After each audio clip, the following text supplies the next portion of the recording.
Avez-vous déjà été là, au milieu d'une dispute intense, en écoutant quelqu'un dire des choses complètement fausses? Vous sentez l'injustice brûler dans votre poitrine. Vous avez la réplique parfaite, mais au lieu de cela, vous souriez simplement.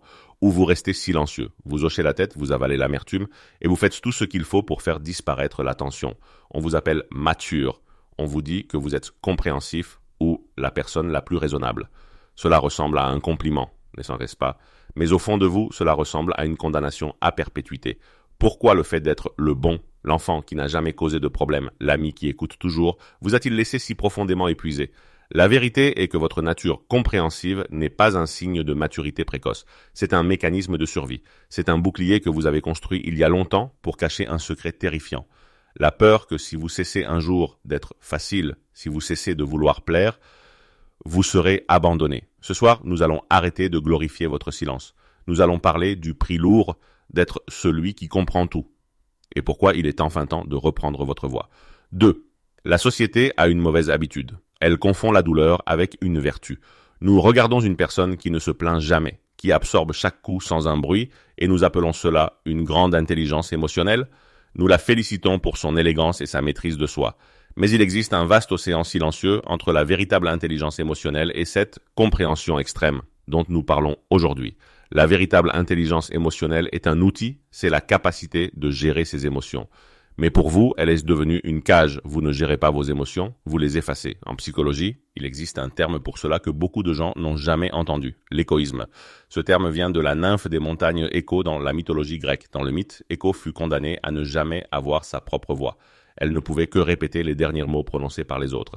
Si vous êtes un égoïste, vous vivez dans un état constant d'effacement de soi.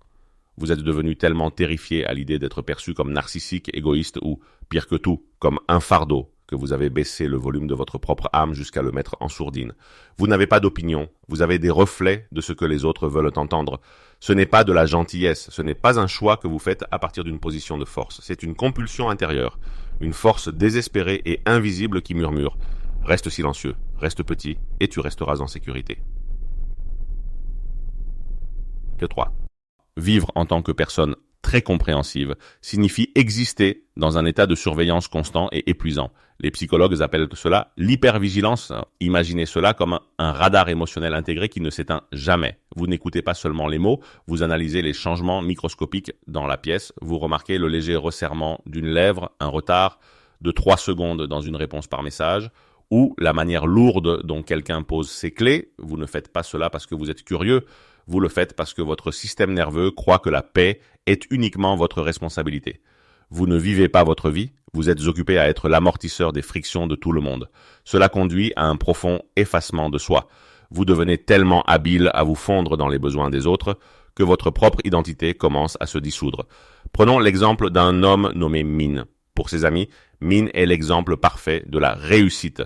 C'est le type qui ne se plaint jamais, le collègue qui accepte toujours le service supplémentaire, le partenaire qui sait toujours exactement quoi dire pour vous calmer.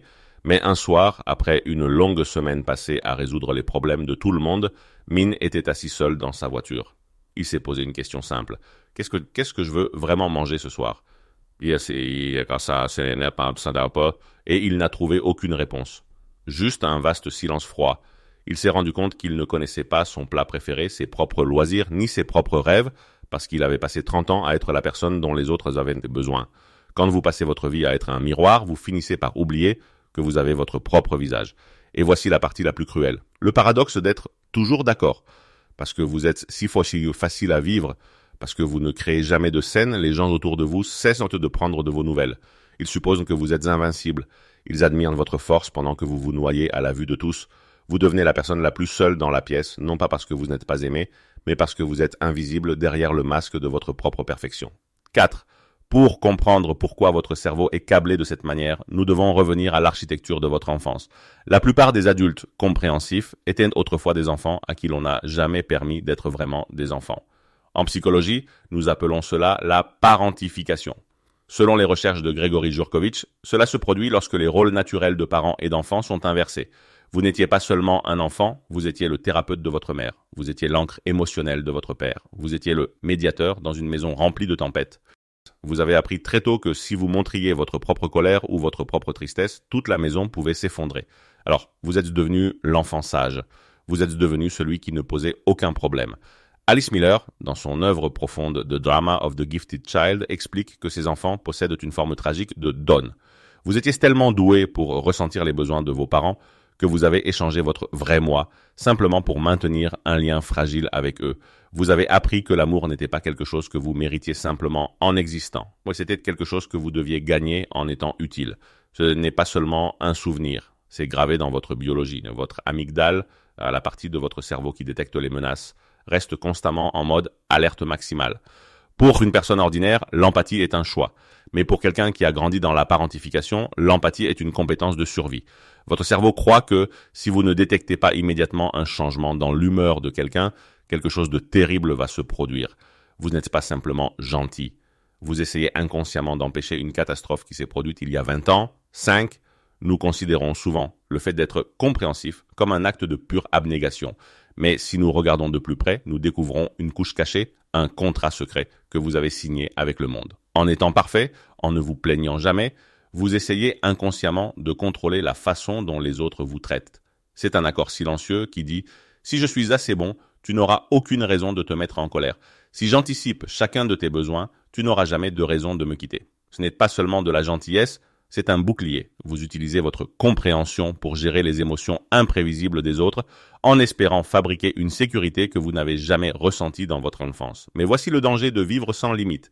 Lorsque vous rayonnez l'énergie de quelqu'un qui accepte tout, vous devenez involontairement un aimant pour les mauvaises personnes. Les manipulateurs et les narcissiques ont aussi leur propre radar. Ils sont attirés par votre absence de limite comme un papillon par une flamme. Ils ne voient pas votre compréhension comme une vertu à respecter. Ils la voient comme une porte ouverte à exploiter. Pendant que vous êtes occupé à essayer de comprendre pourquoi ils vous blessent, eux sont occupés à profiter du fait que vous ne direz jamais non. Votre plus grande force, lorsqu'elle n'est pas protégée, devient précisément ce qui vous maintient prisonnier dans des cycles toxiques. 6. Imaginez votre âme comme une maison magnifique. Et pendant des années, vous avez gardé toutes les lumières allumées dans le couloir, le feu de la cheminée crépitant et la table dressée avec le meilleur thé, tout cela pour accueillir chaque invité qui frappe à la porte. De l'extérieur, vous ressemblez à un phare de chaleur, mais si nous descendons au sous-sol, nous trouvons le vrai vous. Le propriétaire de la maison est recroquevillé dans l'obscurité, frissonnant et épuisé parce qu'il ne reste plus d'énergie pour lui. Vous avez dépensé tellement de carburant à maintenir les pièces publiques lumineuses que vous vous êtes laissé dans le froid. Il est temps de remonter à l'étage. Être compréhensif envers le monde est un beau cadeau, mais être compréhensif envers vous-même est un devoir non négociable. L'authenticité aura toujours plus de valeur que l'approbation. Les personnes qui vous aiment vraiment ne veulent pas d'un miroir parfait et creux. Elles veulent que la personne réelle, imparfaite et parfois difficile que vous êtes réellement. Commencez petit. Entraînez-vous à dire non aux petites choses qui vous épuisent. Réclamez votre droit d'être dérangeant. Parce que le moment où vous cessez d'être si facile pour tout le monde est le moment où vous devenez enfin possible pour vous-même. Sept, y a-t-il déjà eu un moment où dire non vous a semblé être un crime? Si vous avez ressenti cette culpabilité écrasante simplement pour vous être choisi vous-même, sachez que vous n'êtes pas seul. Racontez-moi votre histoire dans les commentaires. Commençons une conversation sur la beauté d'être difficile. Si ce voyage dans les coins silencieux de l'esprit a résonné en vous, abonnez-vous et cliquez sur le bouton « Rejoindre » pour soutenir nos explorations approfondies. Et si vous vous demandez pourquoi votre silence a semblé si nécessaire pendant si longtemps, vous pourriez trouver votre réponse dans notre prochaine vidéo sur l'impact à vie de la négligence émotionnelle. Merci d'être ici. Dans un monde rempli de bruit, votre véritable voix est la seule chose qui mérite d'être entendue.